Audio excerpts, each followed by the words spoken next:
Protest, rally, speak up, yeah, but what we really need is to find a way to bridge that gap with those people who don't agree with us.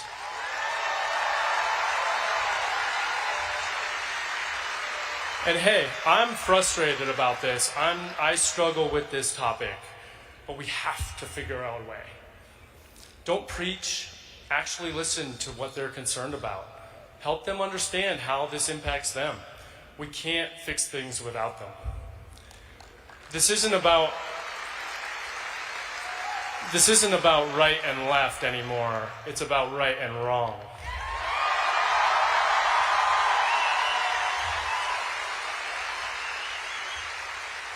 Don't let these wannabe tyrants scare you.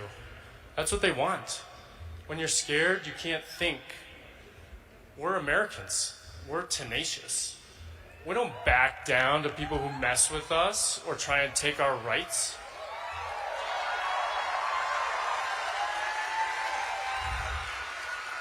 But they're moving fast, so hurry up.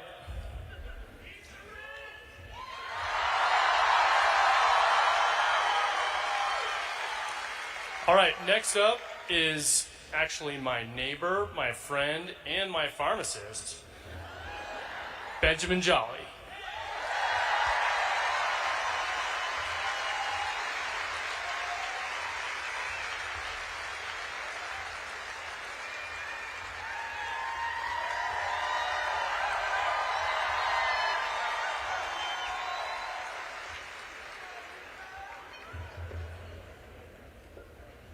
The Oligarchs are at war with people that work for a living.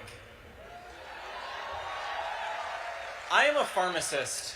I'd like to tell you about how that war plays out in my world. So, I work at Jolly's Compounding Pharmacy, a pharmacy my grandpa started 70 years ago.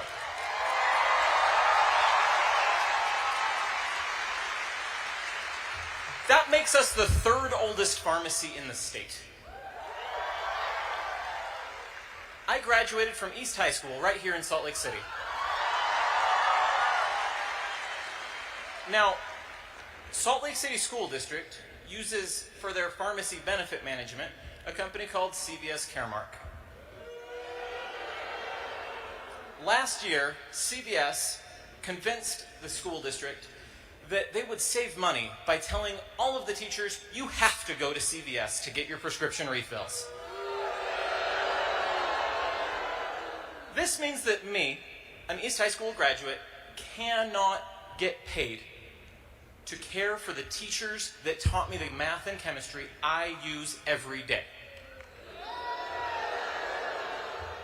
This Monday, I billed CVS Caremark, and they said, we'll pay you 35 cents for this prescription for this patient. It was a month's supply of seizure medicines. And then they said, we'll take back 30 cents for our processing fee to process it through our computer.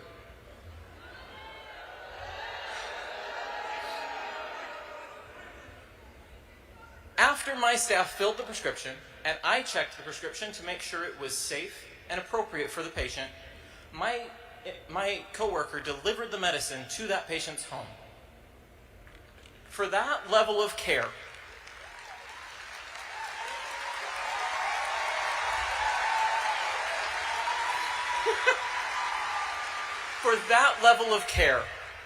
CVS paid me a whole nickel.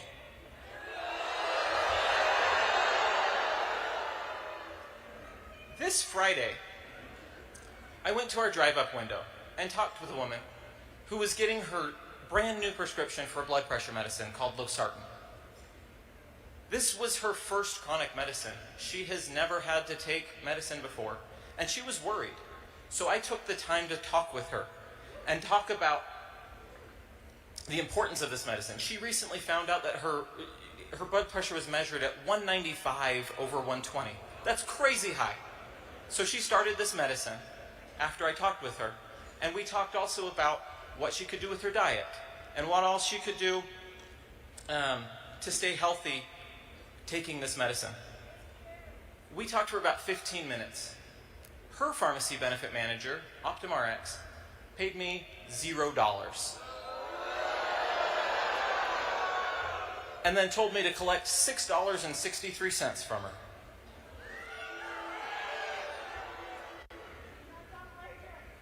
Last year, the Mississippi Board of Pharmacy audited her PBM OptumRx, which is the division of United Healthcare, and found, yes,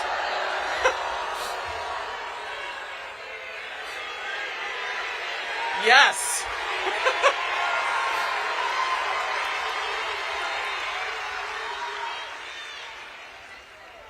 when Mississippi audited them, they found that they pay their own pharmacies 27 times as much as mom and pops like Jolly's.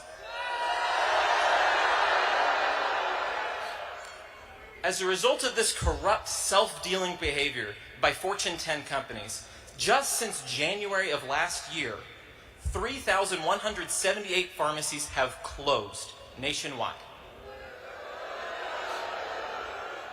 Hundreds of thousands of Americans now have to drive more than 30 miles to the nearest pharmacy or hope that mail order will come on time and undamaged. You may have noticed here in Salt Lake that you go into an IHC clinic and there's no longer a pharmacy there, just an empty shell where there used to be one.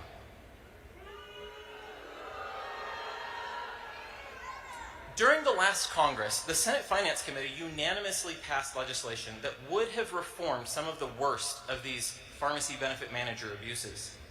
In December, it was included in the budget package, and I started to get hopeful that pharmacists like me would see change. And then, Elon Musk started tweeting that the bill was too long.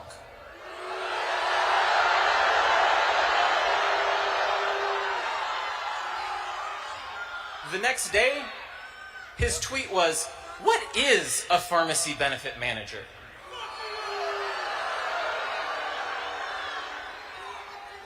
You should be able to go to the doctor of your choice, not just the clinic that your insurance company owns.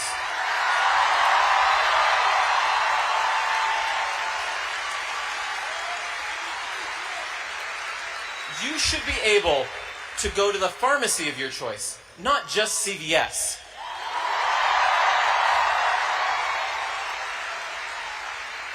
It should be illegal for CVS to be in charge of paying pharmacies when they are the biggest pharmacy.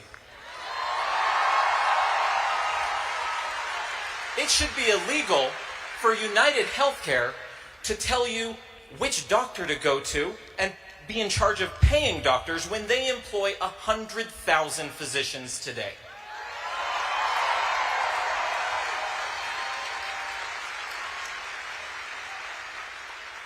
We need to break up big medicine.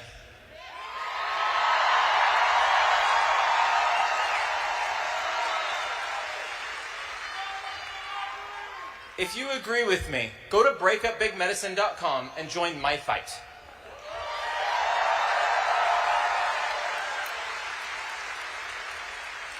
Thank you. Our next speaker is Caroline Gleich, professional ski mountaineer, environmental advocate, and former Democratic nominee for U.S. Senate for Utah.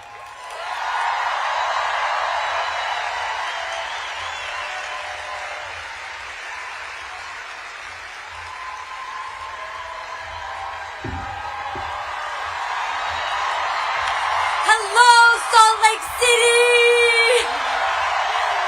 Hello, Utah! Now take a moment, look around. This is Utah Rising. I'm Caroline Gleich. I'm an athlete, advocate, proud Utahn. I'm so honored to be here with you, and seeing this turnout gives me chills. And how amazing is it that Bernie and AOC are here with us in Utah? And they are here because they're here because Utah is changing. The people currently in power see it and they're nervous. They're getting scared because this is the new era of people-powered politics.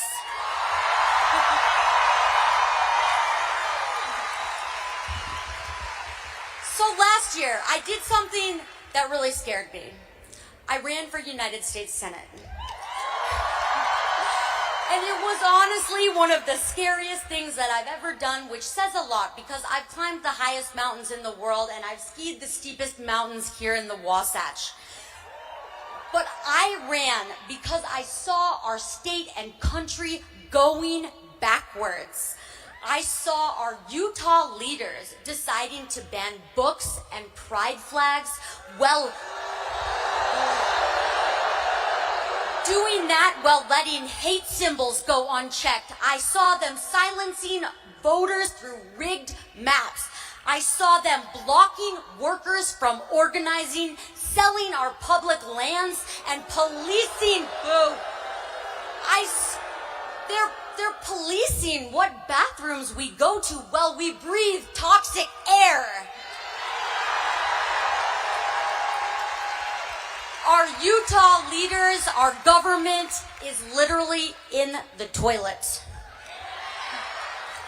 And that is not democracy. That is authoritarianism in disguise. And growing up, I grew up in a frugal household. I wore my brother's hand-me-downs. I learned how to sew clothes. I juggled multiple jobs, and like so many of you, I've known what it's like to fear that an injury or illness or deciding to become a parent could cost you your job. And that's not freedom. That's not freedom. That is not the American dream that we were promised, because the real American dream is simple. If you work hard, you should be able to breathe clean air. You should be able to see a doctor. You should be able to afford to buy a home. And you should be able to retire with dignity. That is the promise we are fighting for.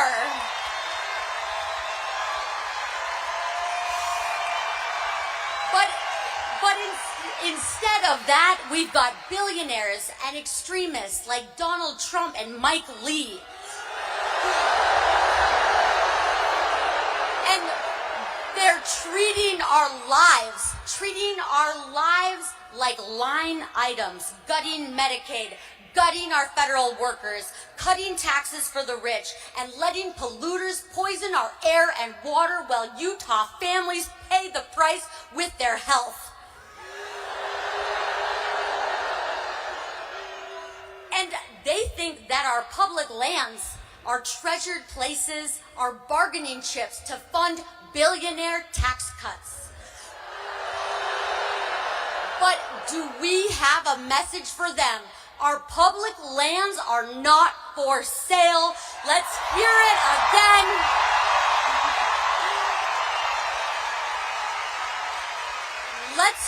Let's hear this again, and this time let's do it together. Our public lands are not for sale. Yes.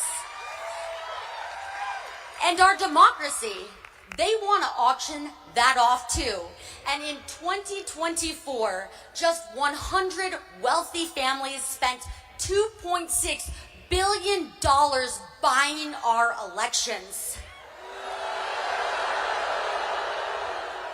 But we've got a message for them about that too. Our democracy is not for sale. One more time. Our democracy is not for sale. Yes. Now, this movement is not about left versus right or red versus blue. This is people versus power, communities versus the corporations, the many versus the greedy few.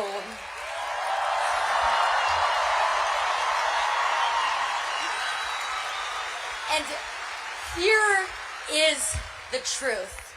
Look around. We are the power. And just like Utah families do when they balance their checkbooks, we can balance our federal budget without cutting Social Security, without cutting Medicare and Medicaid. And we can do that by finally making billionaires pay their fair share.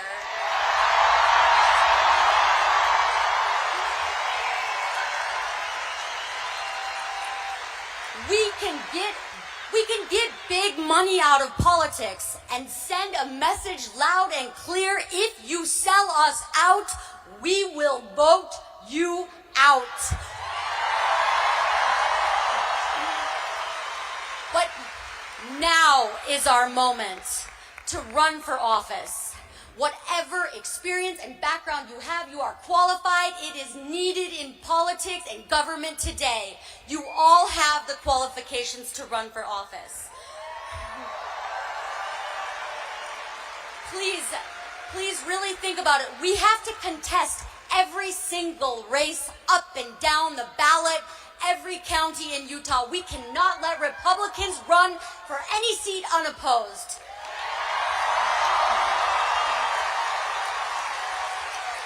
We can donate, volunteer, and please get involved with local politics and nonprofits. And tonight I have a huge ask for you. Tonight, before you leave, please, if you haven't signed the referendum to protect Utah workers, there are circulators with clipboards. There's about 50 circulators here. Take a moment. If you haven't signed, find a circulator with this clipboard and sign the referendum to repeal HB 267.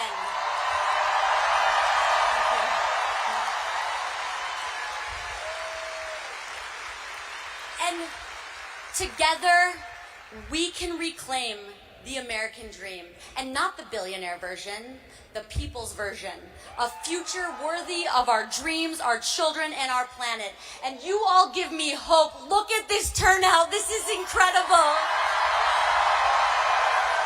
You give me fire. And we're just getting started, because Utah is about to become the battleground state of the future.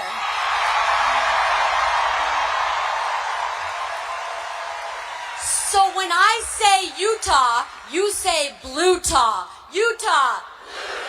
Utah. One more. Utah. So many underestimate us and underestimate our states. But as a 5'2" woman, I know what it's like to be underestimated. I know what it's like when people tell you that your dream is too big and impossible. But when they say change in Utah is impossible, we say, watch us.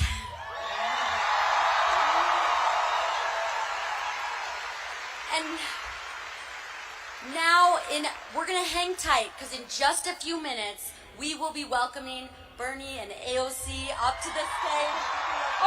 Okay. So now it is my immense honor to introduce someone who has challenged the establishment. She deeply inspired my journey to run for office. She spoke truth to power, and she won. Utah, let's make some noise for the one, the only, Congresswoman Alexandria Ocasio-Cortez. Woo!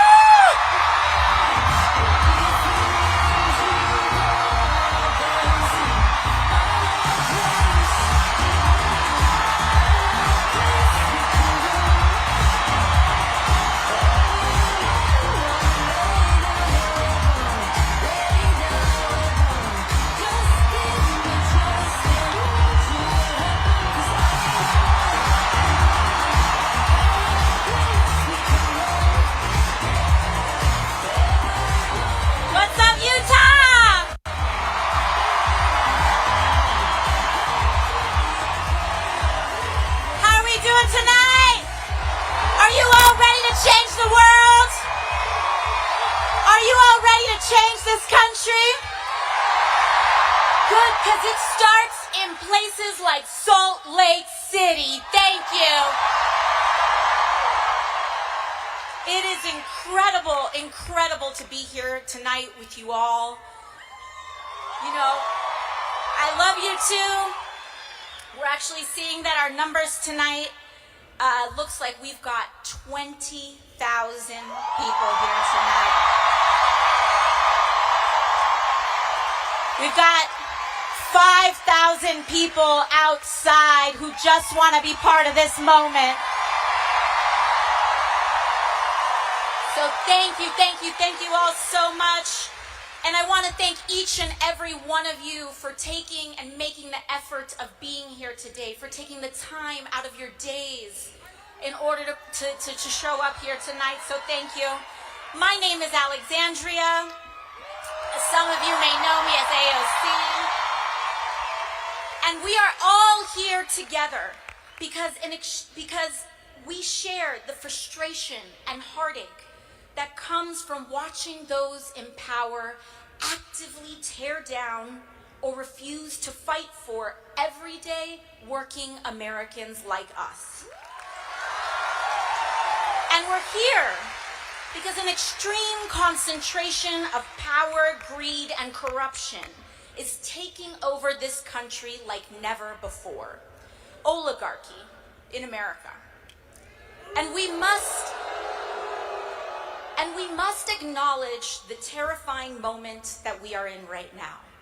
And that what we are hearing and seeing with our own eyes is, in fact, happening.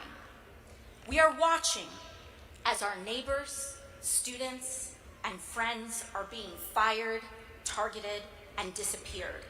It is real. People we love are being targeted and harassed for being LGBTQ. Our co-workers, U.S. citizens, and immigrants alike are being disappeared off the street. Educators are being fired for teaching American history accurately. And activists are being detained with no charge or evidence for using their First Amendment rights,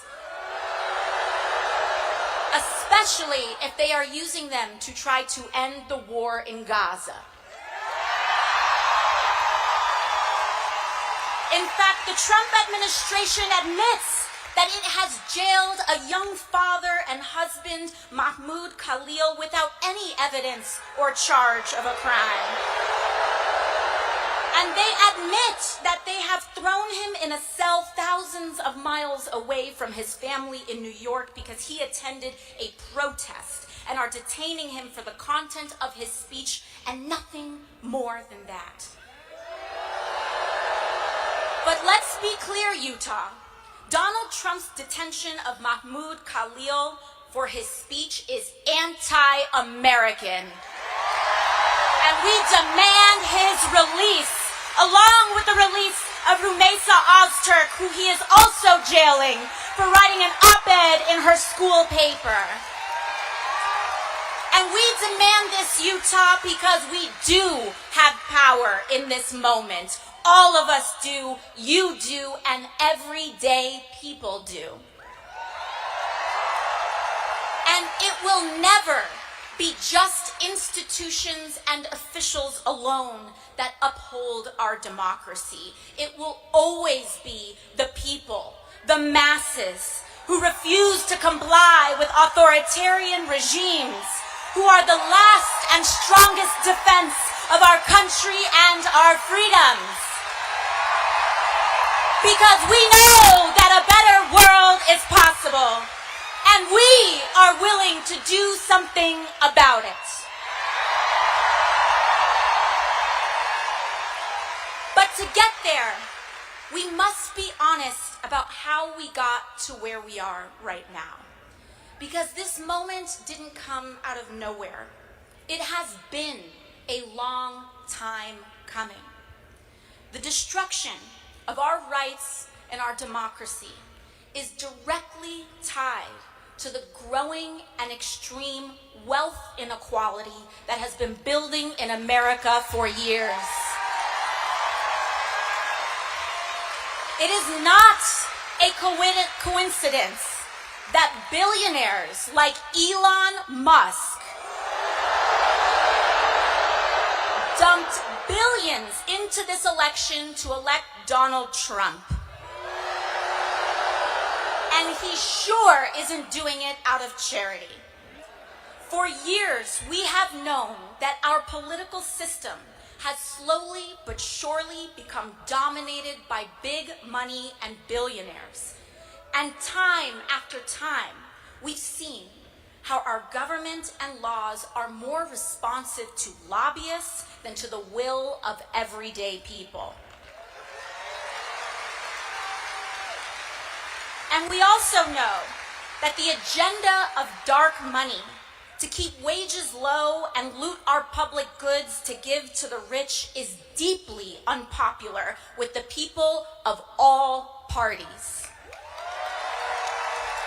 But just look at what Republicans have been quietly doing in Congress, voting to advance cuts on hundreds of billions of dollars from Medicaid and veterans benefits so that they can take that money and give it to the billionaires in the form of tax cuts and sweetheart deals to billionaires in companies like SpaceX.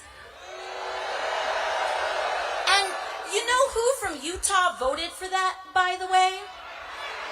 Both of your senators, Mike Lee and John Curtis. And Salt Lake City's own House members, Blake Moore and Celeste Malloy. And they know, Utah, that that's not what you want. They know that it is deeply unpopular. They know that it hurts working families from Utah. But they know that they are not there to serve the working class. They are there to serve themselves and the billionaires who paid them. But they also know that the only chance they have to get away with such an unpopular agenda is to stoke deep divisions along race, identity, and culture to keep us fighting and distracted from one another. And this has been the big money playbook, not just now, not just today, but it has been for decades. And that is why Donald Trump is not an aberration. He is the logical, inevitable conclusion of an American political system dominated by corporate and dark money.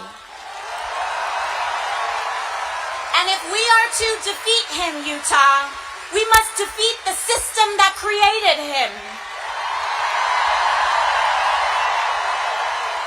We are at a crossroads in America. We can either have extreme and growing wealth inequality with the toxic division and corruption that it requires to survive, or we can have a fair economy for working people along with the democracy and freedoms that uphold it. Oligarchy or democracy, but we cannot have both. I grew up in a working class family. My mom cleaned houses, and my dad worked to build a small business. My parents worked themselves to the bone so that my brother and I could just have a shot. The American dream. And for a moment there, it looked like we were going to make it. We had a home, bills were getting a little less stressful to pay, and I was doing well in school. But what may have looked like a modest life to others was a dream come true for us. But suddenly, when I was a teenager, my dad was diagnosed with a rare form of cancer. And after a long fight, we lost him. And he actually passed away in September of 2008, just as the economy crashed in the Great Recession and millions of jobs across this country vanished. It felt like the world of our family fell apart as the larger world was falling apart too. And overnight, my mom was left to figure out how to provide for 2 kids by herself, put them through school, keep our house, pay off my dad's medical bills, all on a house cleaner's salary. And that's how I became a waitress, because it was millions of innocent working families who paid the price while the billionaires and thieves who defrauded our financial system got off richer than ever before. and not a single one of them went to jail. And you know what, Utah? That is the story that Republicans mock. Not mine, but all of ours, when they say that a waitress or working person is unqualified to serve in Congress. But the fact is, many of us are far more qualified to know what real life is actually like than any of them ever will. And I tell this story not because it is special, but because of how common and normal it is. While the details may differ, so many of us know what it feels like for life to be one bad day, one bad piece of news, one major setback, from everything feeling like it's going to fall apart. And we don't have to live like this anymore, Utah. We can make a new world, a better country, where we can fight for the dignity of all people. And it looks like living wages, Utah. It looks like stable housing, Utah. It looks like guaranteed health care, Salt Lake City. And it looks like respect for all of our differences, no matter who we are or where we come from. Oligarchy or democracy. And we are here today because we choose democracy. We choose freedom. And that means that we choose to out-organize the oligarchy. We will do away, and we must do away with the power of big money. And that is why, even as a waitress, with a long shot campaign, I decided that day that I would never take money from lobbyists or corporations, and I never will.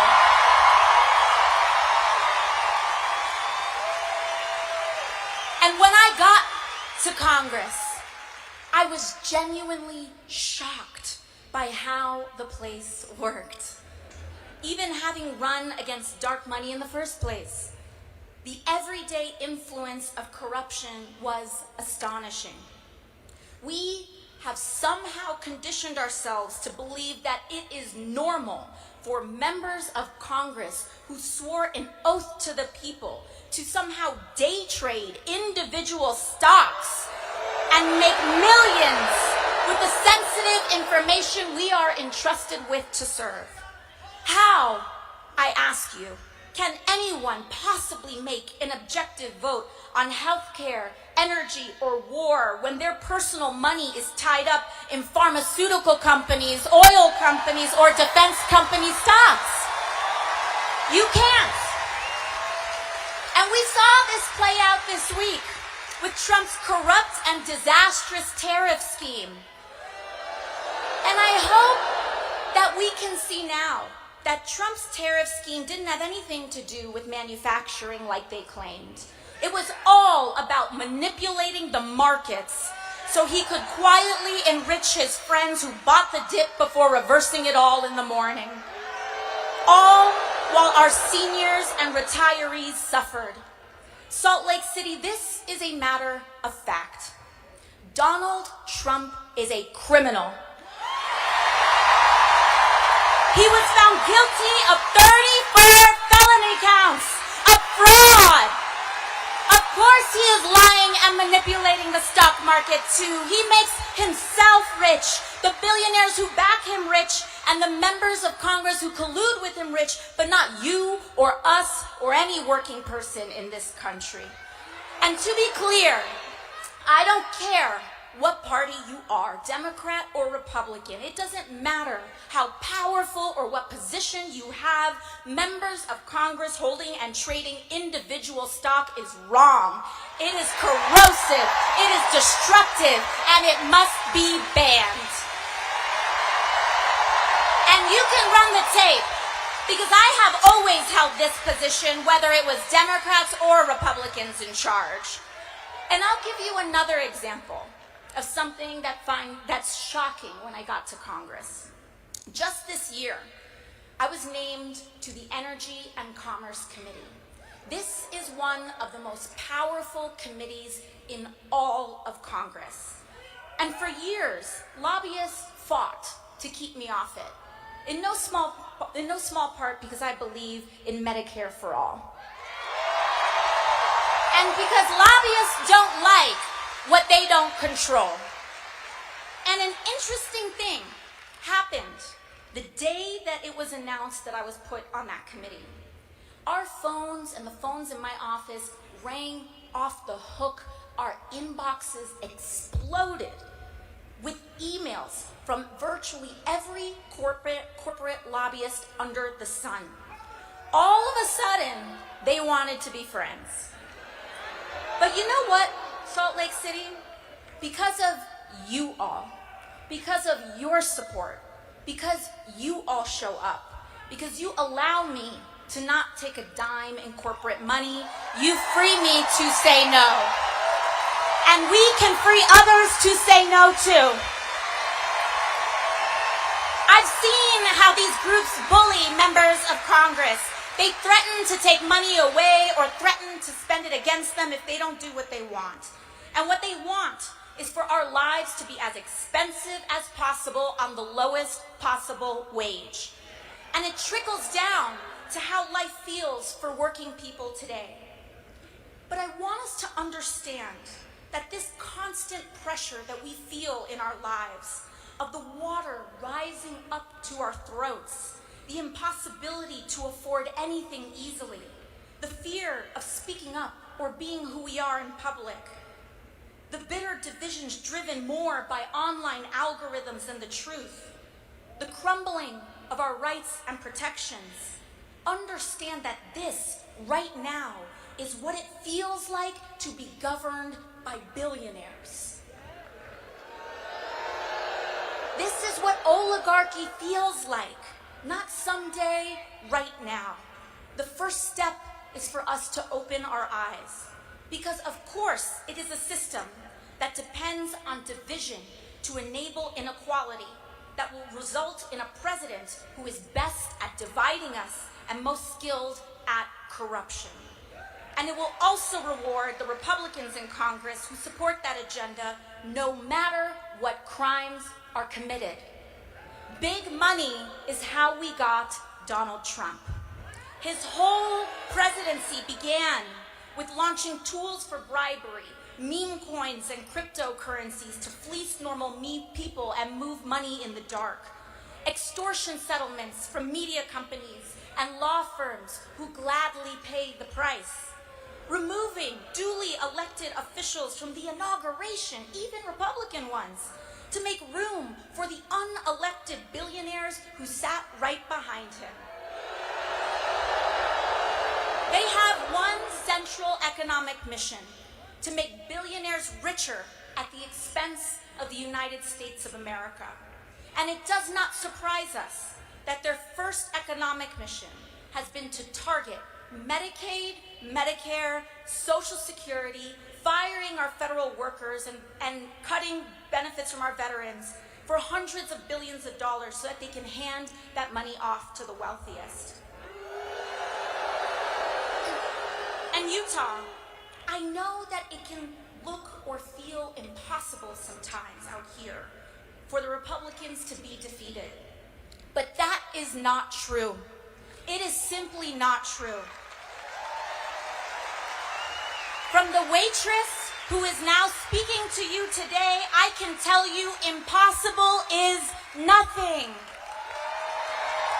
Miracles start with the faith of mustard seeds. And that is what each and every one of you represent today. Small miracles of faith in ourselves, in each other, and in the refusal to give up. Because we are here for the long haul, Utah. We are here for the school boards and the community associations, for the small business groups and town councils, for public art and gestures of inclusion, and we will build from there until we flip the seats in Congress, until we take back the Senate right here in this very state. So you know what that means. We start working working now. We start working small, and we will defeat Celeste Malloy and Blake Moore and get them the boot. And we will replace them with a brawling Democrat who fights for the working class. They are out there. Maybe you're right here in this stadium today. Because this, Utah, is the path to guaranteeing health care to every American, to establish a living wage, to tackle skyrocketing rents and mortgages, to take on the climate crisis, and establish a country where the American dream is possible for all of us. So I will end where I began. We might all come from different places, but we share many of the same experiences. So to all of those who came here today unsure of whether or not this is where you belong, I want to say that you do. No matter if you have all the right words to say, no matter your race, religion, gender identity, or status, no matter even if you disagree with me on a couple of things, if you are willing to fight for someone you don't know, you are welcome here. If you are willing to fight for working people regardless of who they are, you are welcome here. Because here everyone is valued. But we have to stand together. We cannot be tempted to turn in our neighbors or be fooled into thinking that we really are that much different than a trans or queer kid who just wants to be accepted. We can't be fooled into thinking that we're that much different than a dreamer who strives for a better future and to fulfill the American dream. Hate is a trap that sinks us all. And it is standing together, without exception, to reject division that is the only way that we can win. So I hope you see that this movement is not about partisan labels or purity tests, but it is about class solidarity. It's about you, the thousands of you who came out today to stand together and say our lives deserve dignity and our work deserves respect. And so we are here today to make a sacred promise to one another, and that is to take care of each other on our worst days and to share in the successes of our best. Thank you, Salt Lake City. And now it is my honor to introduce a friend, a companion, someone who has worked so hard to bring us all together and make today possible. Everyone, please put your hands together for Senator Bernie Sanders.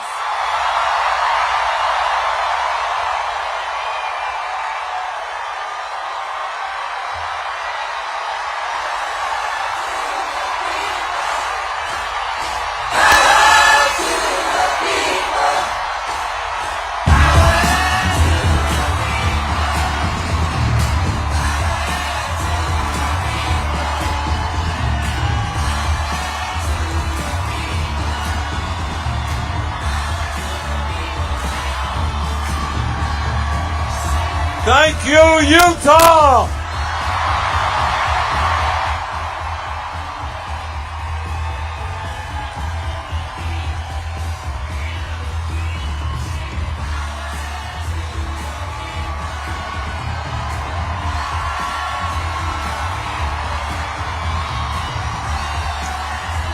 Thank you. You know, Alexandria mentioned a moment ago that we were in LA yesterday. We had 36,000 people out. But in many ways, the 20,000 we have out today is more impressive.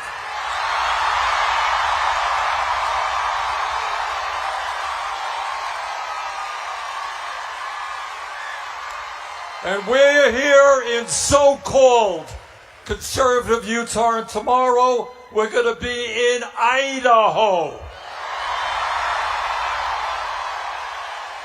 Because we believe that in every state of this country, people are prepared to stand up and fight back. Now, I want to say a word about my daughter. No, I want to say a word about Alexandria and why what she's doing is so important. And here's the story. 6 years ago, 6 years ago, what were you doing for a living? She was a waitress.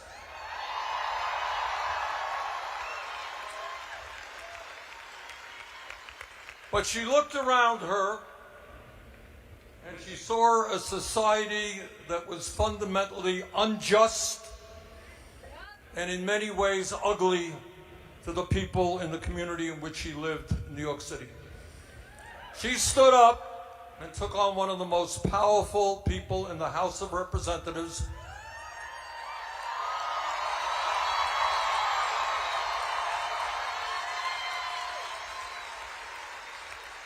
And she started with almost no money against the guy who had unlimited funds, and she beat him. Okay. Now, why do I tell you that story? It's not just to talk about Alexandria. The point that I am making is that in this arena of 15,000 people, there are hundreds of Alexandrias. There are hundreds of Alexes and Joes and Marys and Cynthias.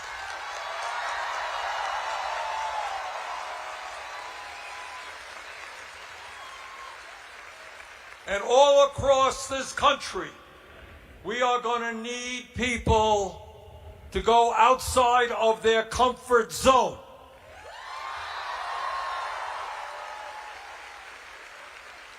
Because the establishment, man, they are smart. They are so smart. And one of the smartest things they do, one of the most effective things they do, is to say to all of you and working people all over America, hey, we got the money, we got the power, we own it all, you ain't nothing you're going to do about it. And a lot of people sit back and they say, what am I going to do? Can't do nothing. All right, my boss is going to fire me, this, that, and the other thing. And that is the mindset we have got to break through.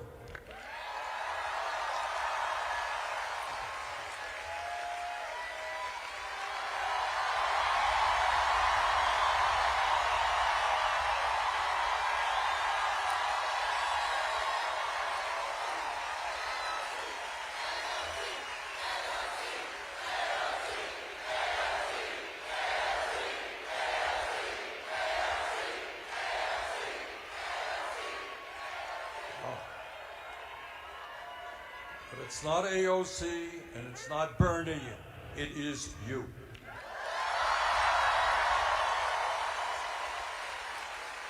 You don't need leaders. We need a mass movement of millions of people.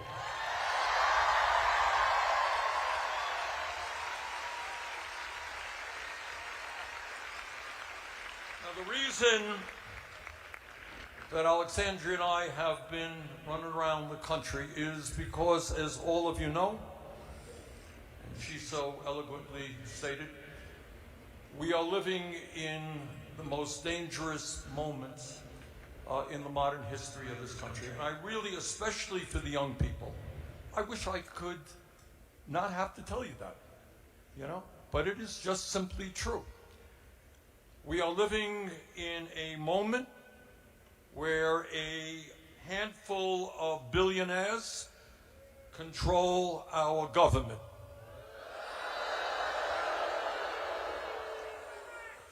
You know, for many years I have been talking about oligarchy in America, and people say, well, yeah, You know, Bernie is just giving a speech. But anybody, I have to thank, Trump for educating the American people about what oligarchy is.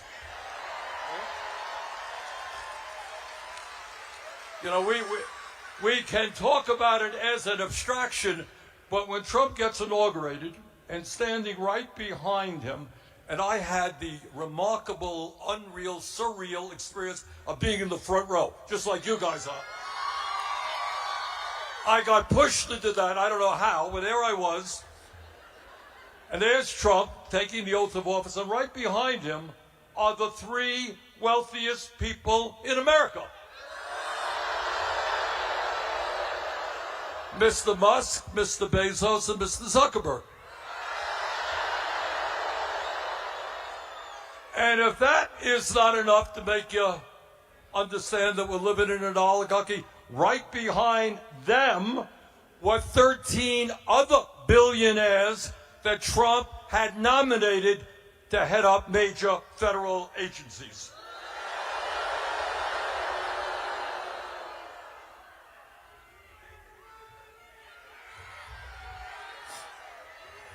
And then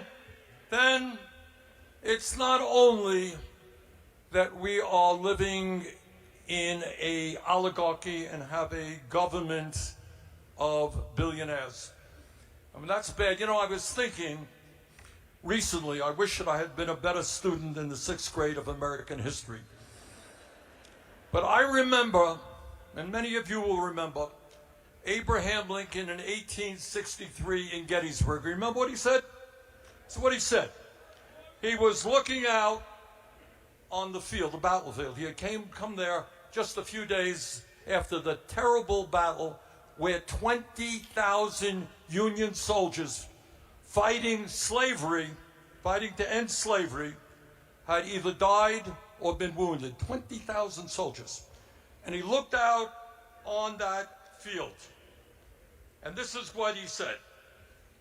He said that we here highly resolve that these dead shall not have died in vain.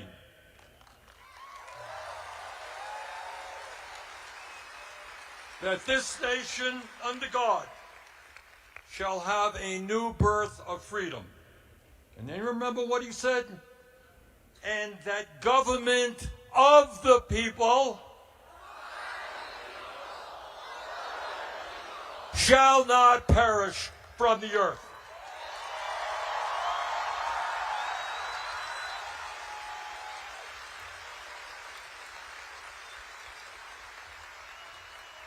And that's why we're here.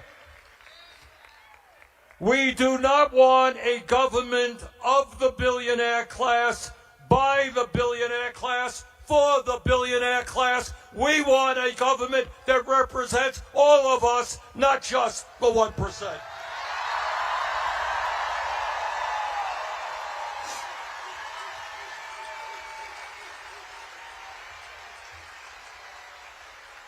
We don't want the richest guy on earth running all over Washington, D.C., throwing tens of thousands of dedicated federal workers out on the street, slashing the Social Security Administration so that elderly, disabled people are going to find it really hard to get the information they need to access Social Security. We don't want Mr. Musk and his friends proposing to lay off 83,000 employees at the Veterans Administration. We believe that the men and women who have put their lives on the line to defend this country deserve the highest quality health care.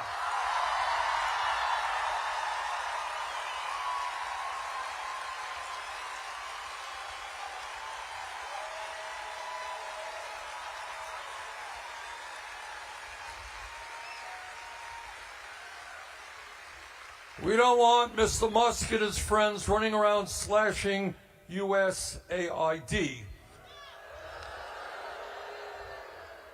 You know, some of the proudest things I think we feel is when we know our government has done things to help the poorest people on earth, children who would die of preventable diseases. That's what makes us a great country.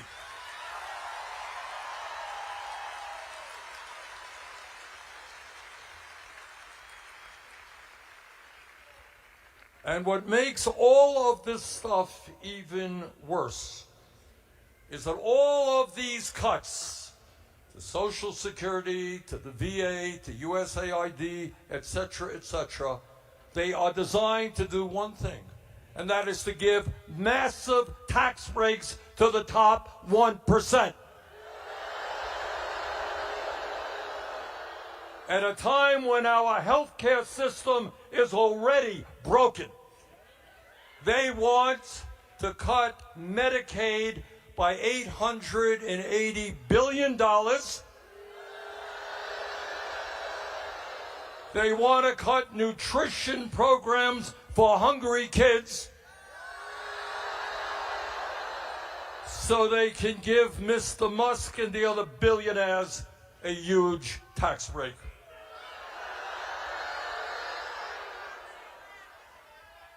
The power of the billionaire class exists not only in the economy. Today we have an economy with more concentration of ownership than we have ever had in the history of this country. You know what that means? It means that in sector after sector of our economy, a handful of large corporations control what's produced and how much you pay for those products.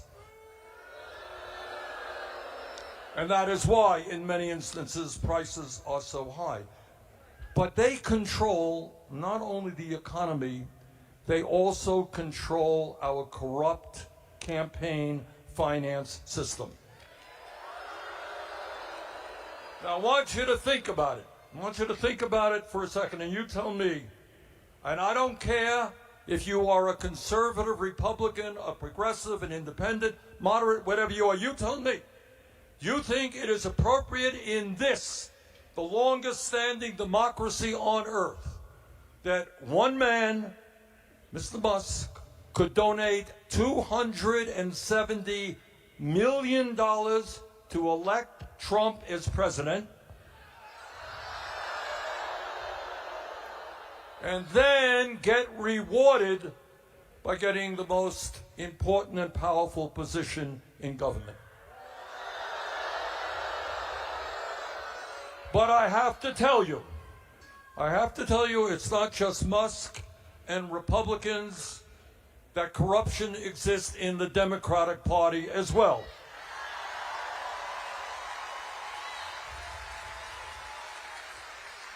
Billionaires in the Democratic side make huge contributions.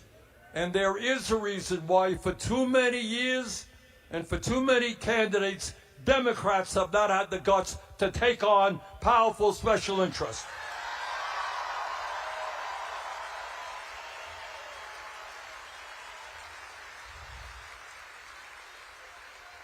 I want to say something else, and that is, I want to say a lot of things, actually.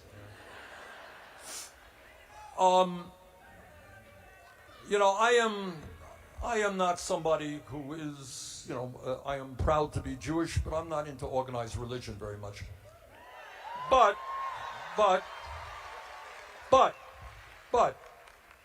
I do believe in moral values. Believe in that a lot. And I do believe, Christ's Sermon on the Mount, what did he say? He said, do unto others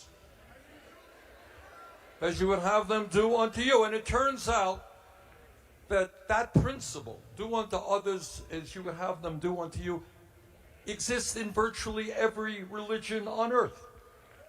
It exists in Judaism, it exists in Islam, it exists in every religion.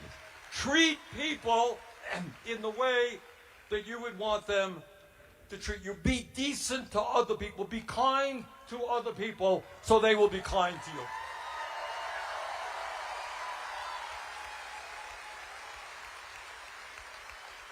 And I know that in Utah and in Vermont and all over the country, there are millions, tens of millions of people who believe that, who try to do the right thing, try to be decent, try to be humble, try to respect the rights of other people, try not to be bullies.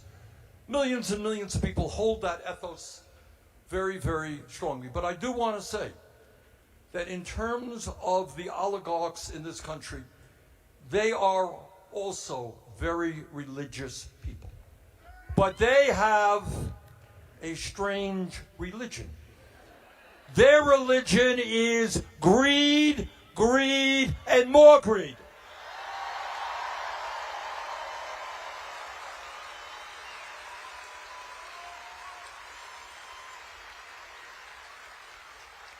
All over this country, we have a very serious problem in Vermont and all over this country about addiction, right?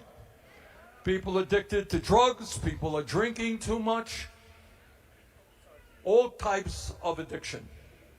These people, the oligarchs, are addicted to greed. Our job is to help them break that addiction.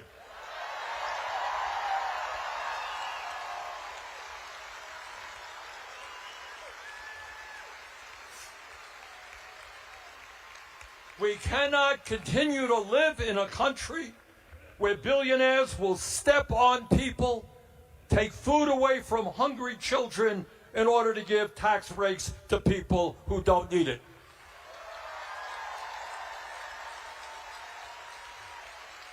I happen to believe that we are more human, we live more fulfilled lives when we try to help other people, not step on other people.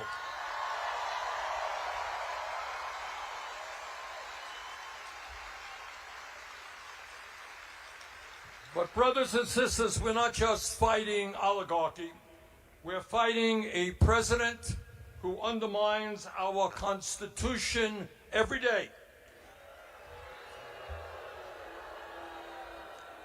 who threatens our freedom of speech and assembly, and whose agents are rounding up innocent people off the streets, throwing them into unmarked vans,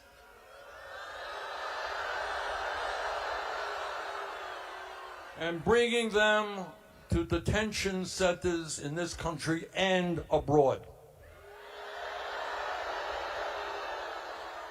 That is what takes place in dictatorships, not in America. We will not allow them to continue to do that.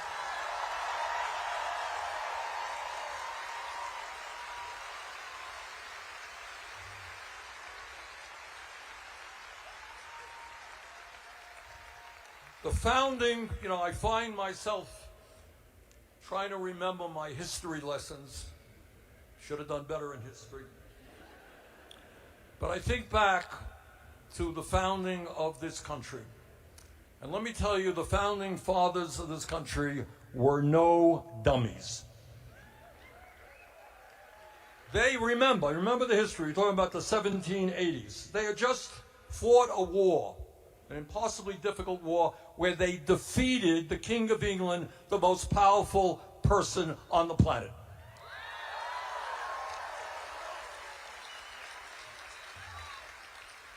Let's hear it for George Washington.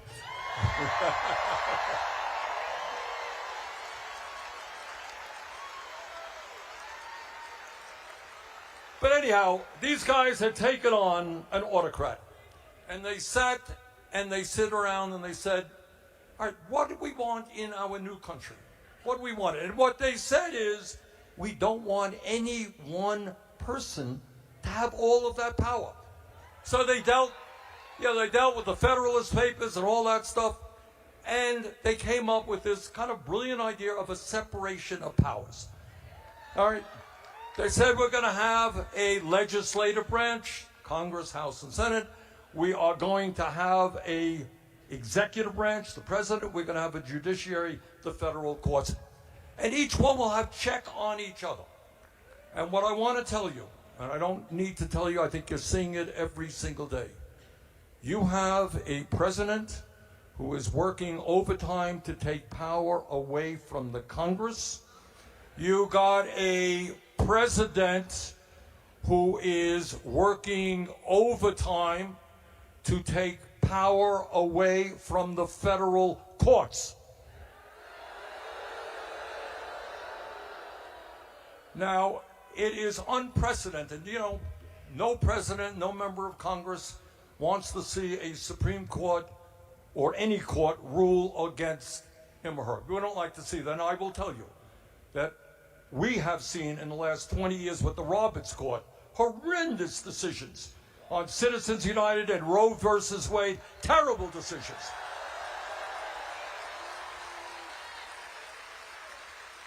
But we understand that we live in a rule of law. What Trump and his friends are doing now is they're saying, oh, a judge ruled against us. A judge said we can't do something which is unconstitutional. Let us get rid of that judge. Let us impeach that judge. So in other words, you take power away from Congress, you take power away from the judiciary, and also you got a president who really does not like to be criticized. So he is sued. I mean, this is, again, unprecedented. He has sued ABC, CBS, Meta, the Des Moines Register. The Des Moines Register did a poll he didn't like. They are suing him.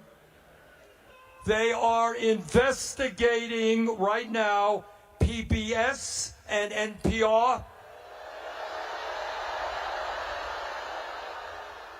So you add it all together. And what I would say to Trump, if you cannot take criticism, get out of the political process.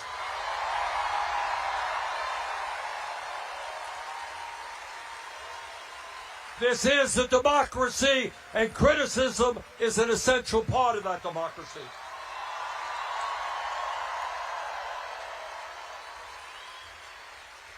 And I'll tell you something, and again, this is scary stuff. What Trump has done is gone after major law firms. You're familiar with this. He's gone after major law firms who had opposed them in the past, opposed him or his friends.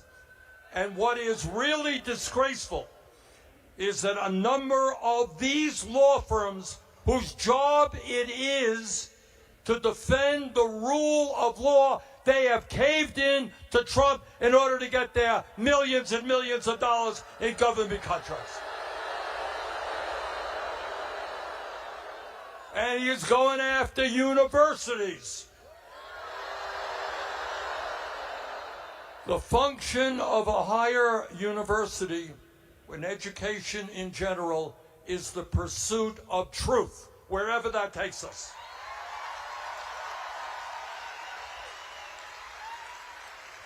And we are now seeing, really sadly, major universities changing their curriculum in order to appease Trump and hang on to their federal grants. Founding fathers of our country waged a war for democracy. We believe in democracy. We are not going to let Trump take us into an authoritarian society.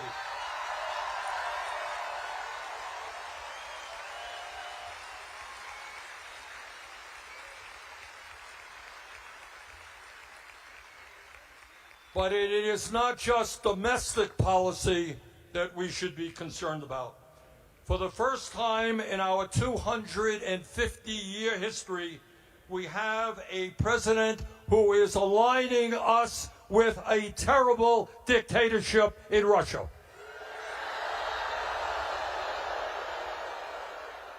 No, Mr. President, Ukraine did not start that war. Putin and Russia did.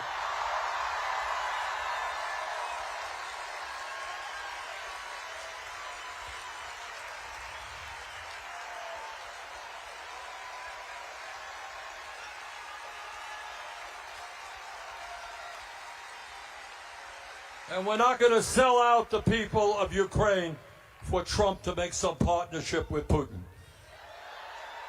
But it's not just Ukraine. Not just Ukraine. I very strongly opposed the Biden administration when they provided billions of dollars to the extremist Netanyahu government.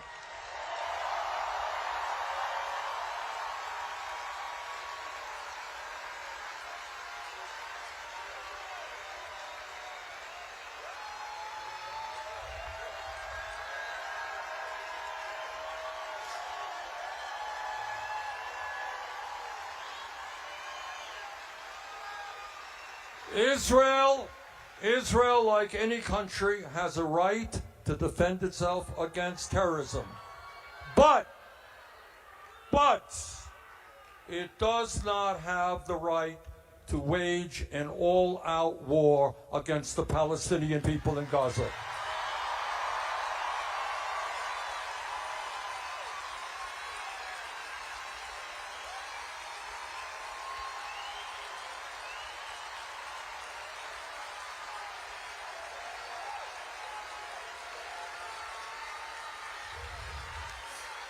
This is a war that has already killed in an area of 2.2 million people, has killed 50,000 people, has injured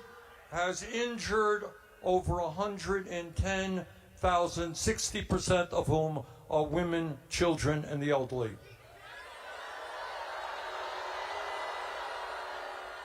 And to make a bad situation even uglier, Trump has now decided that he wants the United States to get rid of all of the people in Gaza so he can build a Riviera for his billionaire friends.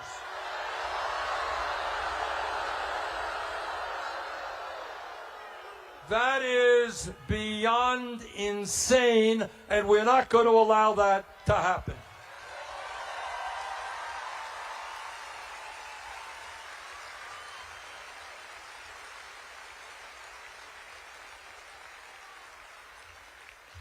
Let's take a moment to do something that is not often done in the media, in the corporate media, or in the halls of Congress. And that is to tell the truth about what goes on in America today.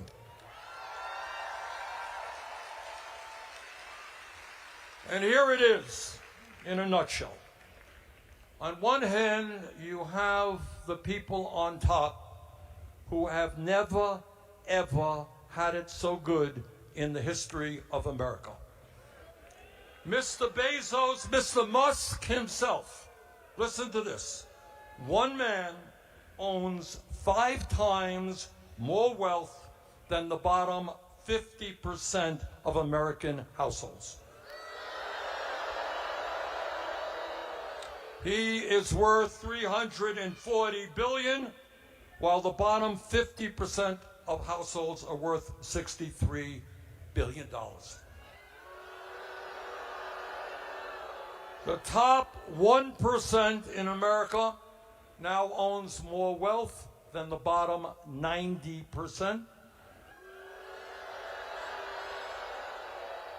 And CEOs of major corporations now earn 300 times what their workers make.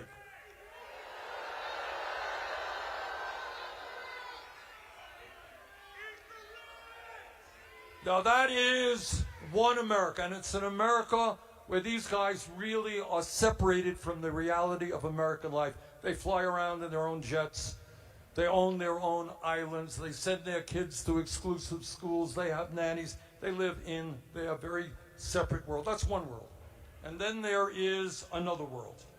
And in that other world, in the richest country in the history of the world, 60% of our people live paycheck to paycheck. Does everybody here know what living paycheck to paycheck is about? Are some of you living paycheck to paycheck? Well, I know a little bit about it because I grew up in a family that lived paycheck to paycheck and grew up in a rent-controlled apartment. And let me tell you what living paycheck to paycheck is about. It is wondering what happens when your landlord raises your rent. It is wondering what happens when your kid gets sick and you can't take her to a doctor. It is wondering what happens to you when you can't afford the outrageous cost of prescription drugs. It is wondering what happens to you if your car breaks down. Think about this. If your car breaks down and the mechanic says it's $1,000 to fix the car, you don't have $1,000. What do you do if you don't have that $1,000? You can lose your job. You lose your job, your whole life is shattered. That's living paycheck to paycheck. And you know what the reality of all of that is? And I want you to hear this. As a nation, despite spending so much on health care, we live about 4 years shorter lives than the people in other countries. But here's something that is very rarely discussed. If you are working class in America, you will live a 7-year shorter life on average than the rich.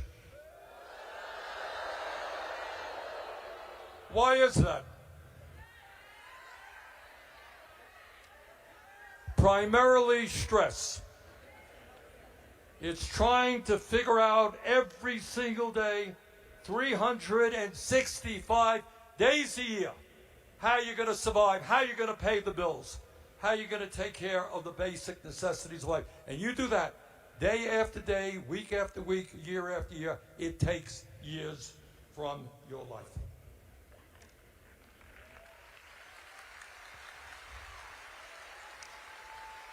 So you got in America, the economy today, people on top, never had it so good. Working class people, 60% of whom live in paycheck to paycheck. Hundreds and hundreds of thousand people living, working on for starvation wages. In America today, the richest country in the history of the world, we have the highest rate of childhood poverty of almost any major nation. In America, the wealthiest nation on earth, 22% of seniors are trying to get by on $15,000 a year or less.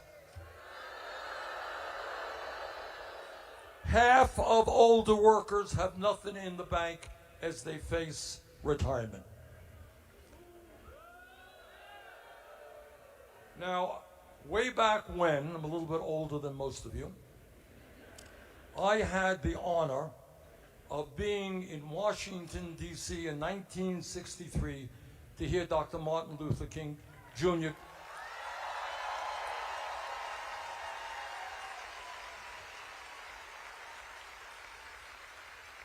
And I was there, not up here, but way, way, way in the back, huge crowd, hearing him speak about racism in America and the need to end racism. And the good news is that over the last number of years, we have made progress. Not enough, but we have made significant progress in ending racism in America.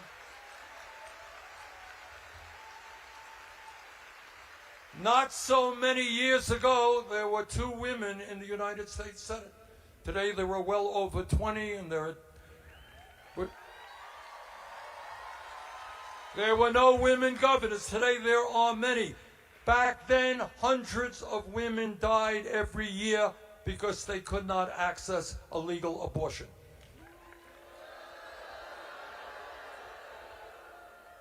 We have made some progress, but that struggle still continues. Women have the right to control their own bodies, not the government.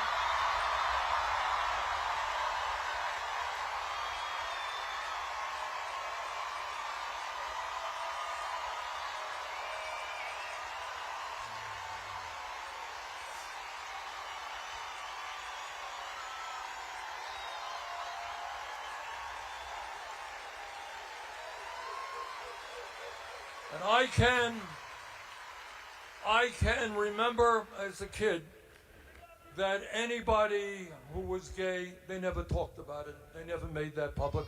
They suffered in silence. And the idea then, oh, we need a medic here. Can we please get somebody here? All right.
Okay?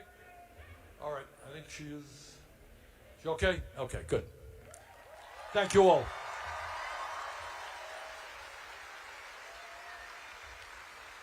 What I was saying is it wasn't so many years ago, so many decades ago, where people who were gay had to keep it to themselves, and they suffered in their silence. And the dream, the idea of gay marriage was something almost inconceivable.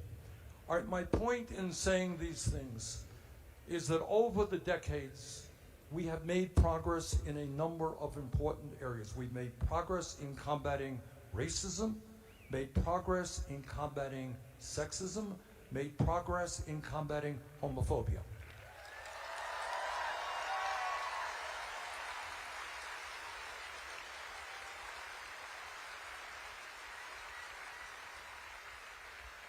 But there is one area where not only have we not made progress, but we have lost ground.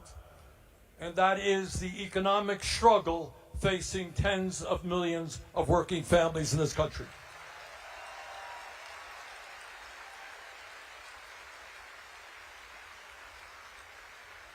Back in 1944, in a State of the Union address, President Franklin Delano Roosevelt, one of our very greatest presidents, he said something very profound. And in so many words, what he said is, we have a Constitution, it's a great Constitution, guarantees freedom of speech, freedom of religion, etc. But what we need to do is incorporate it into our values, the understanding that economic rights are human rights.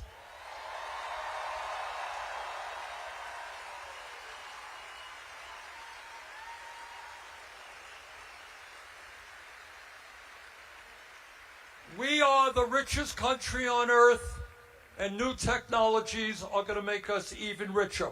There is no excuse for children in America going hungry.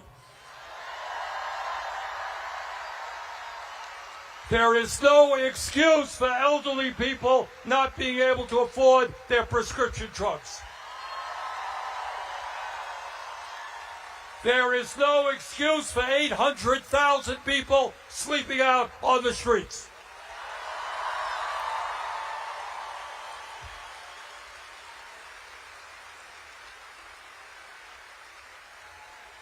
Now, what the establishment does, and that is the media and all of the corporate world, they want to tell you that you're not entitled to anything.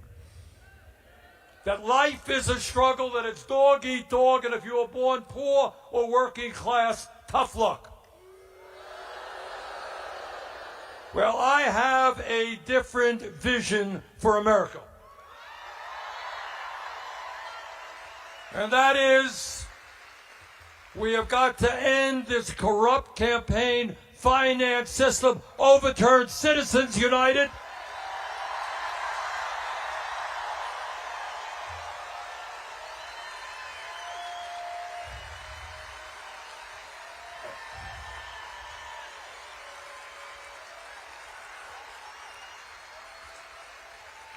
And move to public funding of elections. Elon Musk should not be funding our elections.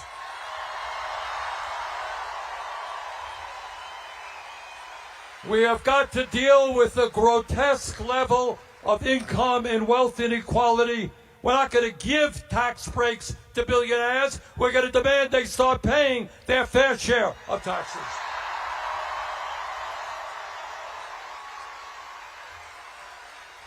We're not going to tolerate tens of millions of workers trying to get by on starvation wages. We're going to raise the federal minimum wage to a living wage.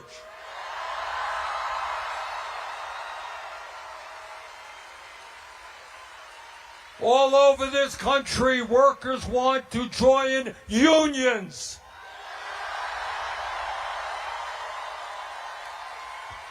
Because when you're in a union, you get better wages, better benefits, better working conditions.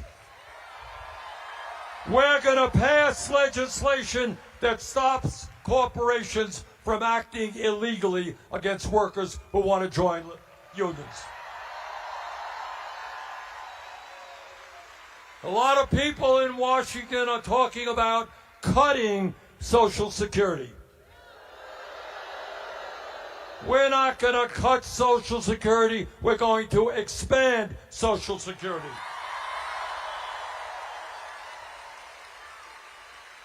Now, some of the young people here may not know it, but not so many years ago, if you had a job, you would often have what's called a defined pension benefit. In other words, you worked and part of the benefits were that when you retired, you know you got a check every month for a certain amount. We got to bring back defined pension benefits.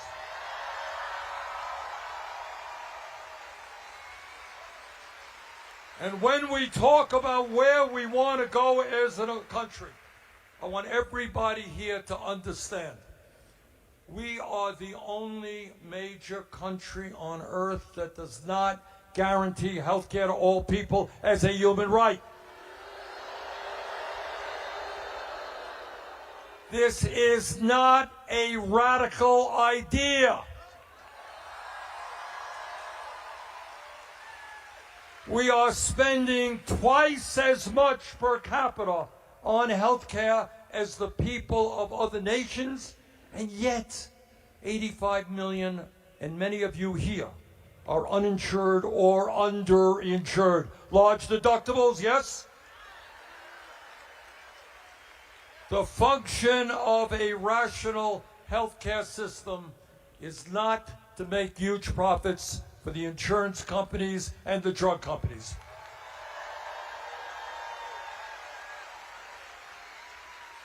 We need a Medicare for all single-payer program.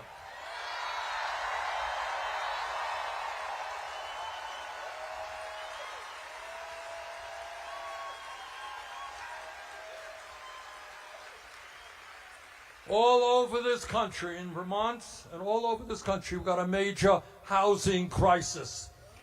It's not just that 800,000 are homeless. 20 million Americans are spending 50% of their limited incomes on housing. That's crazy. Instead of spending $1 trillion a year on the military, let's build 5 million units of low-income and affordable housing.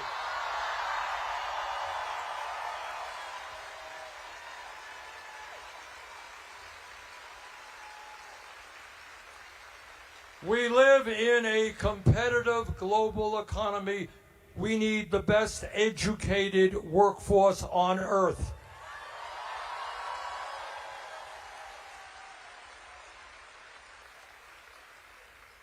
It is beyond absurd that young people who want to get a higher education or go to trade school have to go deeply in debt in order to do that. Anybody here dealing with student debt? Okay. Just think about it. We desperately need more doctors, more nurses, more psychologists, more dentists, more construction workers, more plumbers, more electricians. We desperately need them. People should not have to go into debt to do the work that America desperately needs.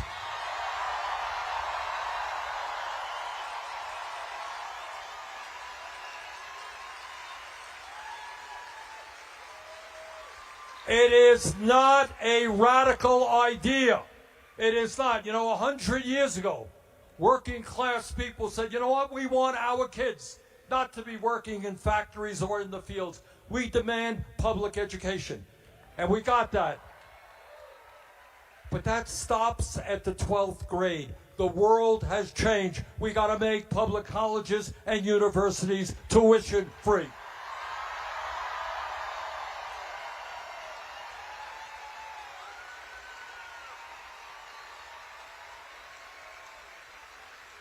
We want the best educated population on earth.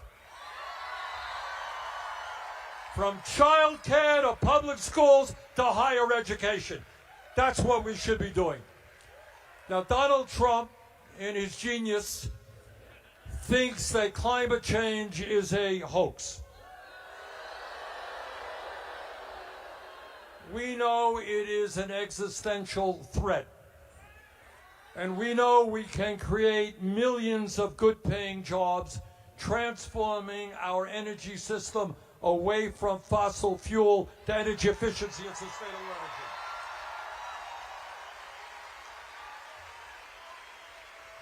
All right. My point in going through all of those, and there's a lot more we could discuss, but my point in going through those things is to tell you that economic rights, the right of all of our people, our men, women, and children, our older people, our sick people, to live in security and dignity is not a radical idea.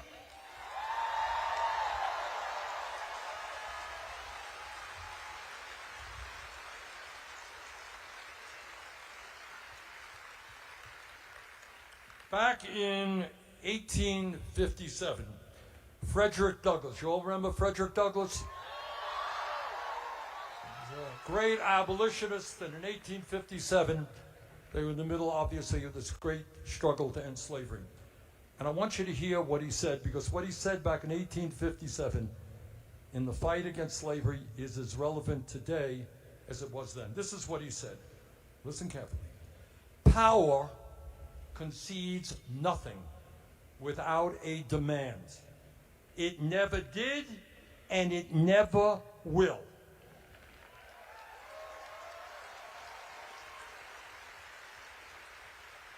Find out just what any people will quietly submit to, and you have found out the exact measure of injustice and wrong which will be imposed upon them. And these will continue till they are resisted with either words or blows or with both. The limits of tyrants are prescribed by the endurance of those whom they oppress.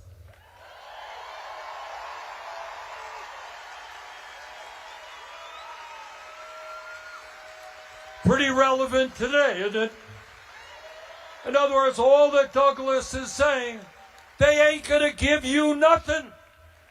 They want it all. And unless we stand up together and tell them, sorry, this country belongs to all of us, not just the billionaire class. Unless we bring our people together, we will never achieve the goals that we want.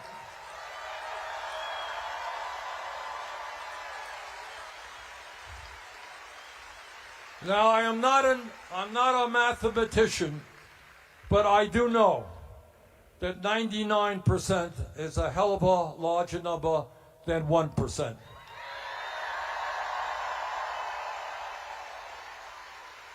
So if we stand together and not let them divide us up by the color of our skin or where we were born or our sexual orientation, if we stand together, we can defeat Trumpism, we can defeat authoritarianism, we can defeat oligarchy, we can create a new nation.